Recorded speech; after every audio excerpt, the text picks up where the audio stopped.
এবার শুরু হবে। আজকে দেখবেন কেউ কোরআন শরীফ পায়ে মারাচ্ছে, কালকে দেখবেন কোরআন শরীফ পড়িয়ে দিচ্ছে। এখন আমাদের একটা কথা, আমাদের এই লোক যদি অসুস্থই হয় তাহলে আজকে যে কোরআন শরীফ পড়াইলো, আগামীকালকে যে সে আবার পড়াবে না বা পারাবে না, তার দৃশ্যটা কি আপনি আমাকে বলেন? সে যদি অসুস্থ হয় তাহলে সে হয়তো মানসিক হাসপাতালে থাকবে, পাগলাগারুতে থাকবে, অথবা সে ট্রিটমেন্টে থাকবে। কিন্তু আপনি তাকে প্রকাশ্য দিবালোকে ছেড়ে দিয়ে আপনি মানুষের কলিজে আঘাত করবেন, তারপরে আমরা যখন তার বিচার চাইবো তখন বলবেন যে অসুস্থ মানুষের সাথে এটা হয় না। তাহলে আপনি আসলে কি চান পরিষ্কার করে বলেন। বন্ধুরা, আমরা অত্যন্ত একটা ব্যাপারে আতঙ্কিত এবং আশঙ্কা প্রকাশ করছি। এটা না হোক, আমরা আপনাদের কাছে দোয়া চাই। এমন ঘটতে পারে এই যে সে এই কাজটা করলো, আপনি দেখবেন এক সপ্তাহ, এক মাস বা কোনো একটা সময় দেশি অথবা বিদেশি কোনো এজেন্সি তাকে হত্যা করতে পারে।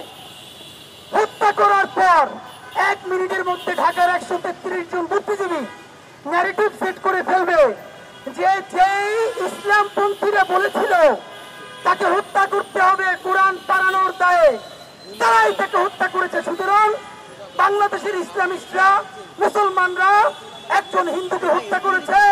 এখন বাংলাদেশের হিন্দুদেরকে বাঁচানোর জন্য অবশ্যই ভারতকে এখানে ইন্টারভিউ করতে হবে। এই পরিস্থিতি তারা তৈরি করতে চায়। আপনাদের মাধ্যমে বলতে চাই, কুরআন কারীম বসুন্ধরা ডায়াপেন্ট এখন আরো উন্নত।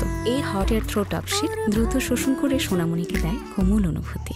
ত্রিপিটক, বাইবেল, এই সমস্ত রিলিজিয়াস স্ক্রিপ্ট বাংলাদেশের প্রত্যেকটা ধর্মপ্রাণ মানুষের কাছে অত্যন্ত সম্মানিত। আপনি দেখেন এখানের আলেমরা মাঝে মধ্যে অতি কঠোর ভাষায় কথা বলেন, কিন্তু দেখবেন না কোনো মাহফিলে বা কোনো প্রোগ্রামে তারা অন্য কোনো ধর্মের ধর্মগ্রন্থকে আঘাত করেছে বা এরকম বাজে শব্দ চয়ন করেছে।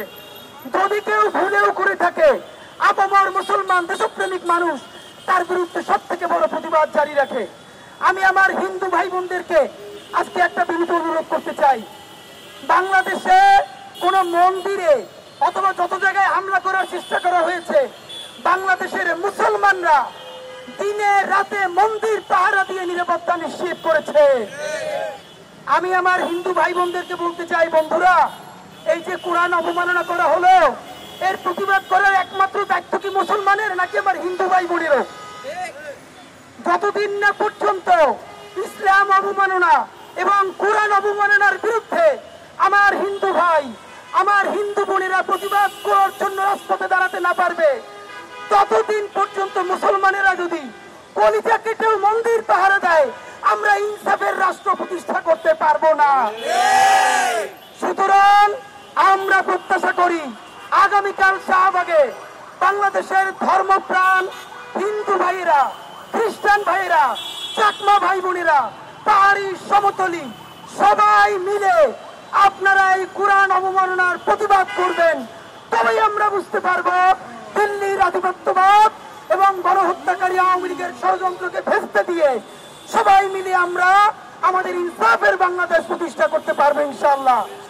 বন্ধুরা, আপনাদেরকে চূড়ান্ত ভাবে বলতে চাই, এই কোরআন অবমাননাকারী যে করেছে তাকে কয়েকদিন অ্যারেস্ট করে তারপর ছেড়ে দিয়ে এই সব টাল বাহানা চলবে না।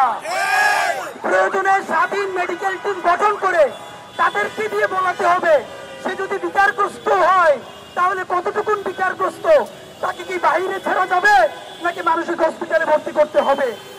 আর যদি ইচ্ছাকৃতভাবে পাগল সেজে সুবিধা নেওয়ার চেষ্টা করে, তাকে দৃষ্টান্তমূলক শাস্তির ব্যবস্থা করে পরবর্তী ষড়যন্ত্রকারীদের বিষ দাঁত উপড়ে ফেলে স্বাধীন সার্বভৌম ধর্মপ্রাণ বাংলাদেশের ইনসাফের বাংলাদেশ প্রতিষ্ঠা করতে হবে। বাংলাদেশ জিন্দাবাদ, ইনকিলাব জিন্দাবাদ।